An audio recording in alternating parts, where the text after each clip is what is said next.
Hello everyone. Hi there. We've been getting very nice follow-up questions from our talk last week about what actually happens to us when we're being creative. What is the results of being creative? And so a follow-up um, wasn't a question so much as maybe a prompt, is to talk about how to get through those places, how to get to the flow. How do I create a lifestyle or an intention where creativity can easily flow in any circumstance? Because it is true that you can be cooking and it can be a creative act. It can be tidying up your room, making it pretty, putting in flowers. That's all of those things can be creative. So what are the conditions to get us into that state?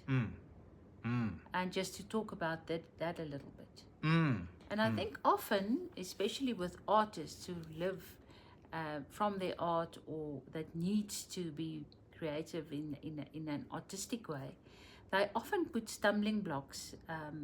They procrastinate really, but they will say, my mood needs to be right, I need to be inspired, the conditions around me must be right, and the light isn't good for painting today.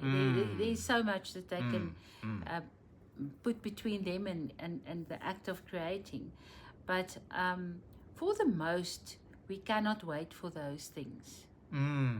If we want to live creatively, it also comes from an intention, which I think is maybe the first step, is to decide to live from a creative place, from a creative mindset. It's almost as if you do yourself into motivation. Yes, because I think what's important is that you have to realize that the dopamine only starts being released once you are busy being creative.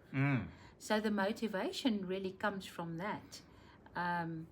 And that's why we always say the first step is often the most important one.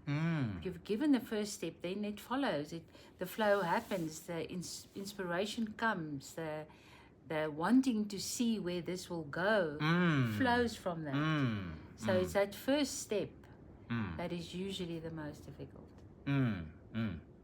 But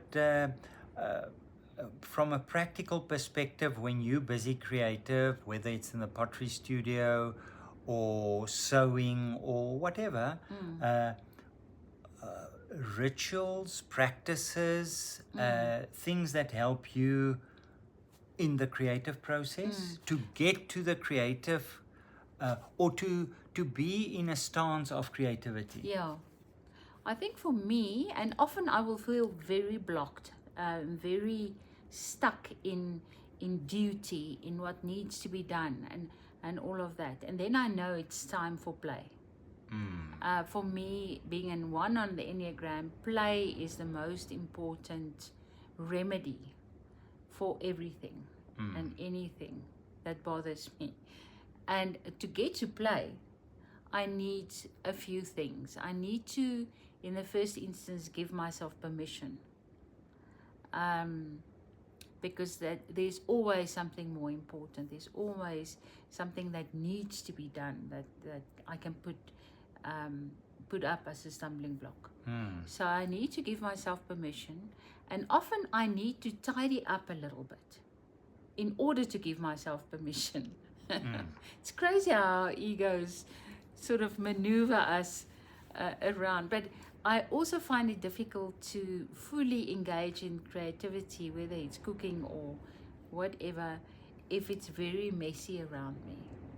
I need it to be a little bit clean and looking pretty. Maybe put on some music. Just make it inviting for myself. That seems to be important for me. It's very difficult for me if I don't have a dedicated space to work, where life happens in other ways in that space, and for me to be able to be creative, I need to change the whole setup to get, like, getting the sewing machines out, clearing the table, all of that. So that's often also something that bothers me.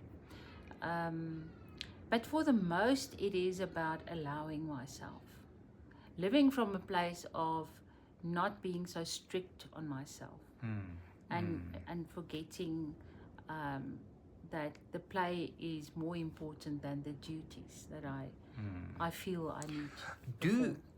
Do you from time to time use the creative part as a reward? Say, I'll do this, I'll finish this, I don't really want to, and it's a mundane thing, administration or whatever. And when I'm done with this, then I'm going to be creative. Do you often function in that way? Does that act as an incentive? The problem with that is I will often tell myself that to get to the mundane, but I will often be so busy with that I never get to the creativity. I hear you. So I don't leave enough time for that, or I get caught up in then another thing and another thing. It gobbles up your time. Yeah, it gobbles up the time. I really need to almost get to my diary first, in terms of if I want to really be busy with something creative like pottery, or even in pottery, I can just see it as a job to make stuff or to produce, so that, or to do commissions or orders, full orders that I need to do. So I have to be very careful that I come from a creative stance. Otherwise, I will be doing it from the wrong motivation. I think there are lots of things that we can do. Rituals. I think some people put a candle on. For me, I think a bit of a ritual is that cleaning up my space. Is a bit of a ritual to get me into that space where I can allow myself. What do you need? How do you get to that place more easily? Well, in terms of a basic setting, I find it difficult to be creative when I'm really tired. I love to be creative. I'm more creative early in the morning. So in terms of time-wise, mornings are better than late evenings and so on. So I love that. And I think my biggest help is not to make too much about the creativity. It must happen. I mustn't make a hoo-ha about the creativity. For that reason, I love doodling. I love just going through pictures and reading this and that, and going down the rabbit hole, in a sense. See yes. where it takes you. Yeah, and often that doesn't lead to creativity. I'm more like a crow, gathering stuff and putting it in my nest and so on. I'm not doing it with the idea that this will lead to creativity. Creativity happens, and when it happens, I have all this stuff in my nest, and I put this in, and I add that, and so it's, and for that reason, I don't have a ritual of cleaning, because then we're going to create now. If my desk is messed up and dirty with books and papers and building materials like silicone tubes and stuff like that, and I make an opening here and I start to write, that it's not something special. It's just there, and it happens. So, but the big thing is gathering the basic material for looking at painters, looking at sculptures, looking at there's a saying that goes, writers are readers. So you gather from other people. Yeah. And it's almost like you oozing that in and trust it for whatever is in here to come out again somewhere. Yeah. I'm not manipulating it. I'm gathering it. All right, let's... For the joy of doing that. For the joy. Yeah. I think the creativity starts with the gathering. Yeah. It's not only that process of now I'm creating. Creativity is more this way of life, of gathering, of assimilating, of being open. And then when creativity in the official term happens, there's all this material ready.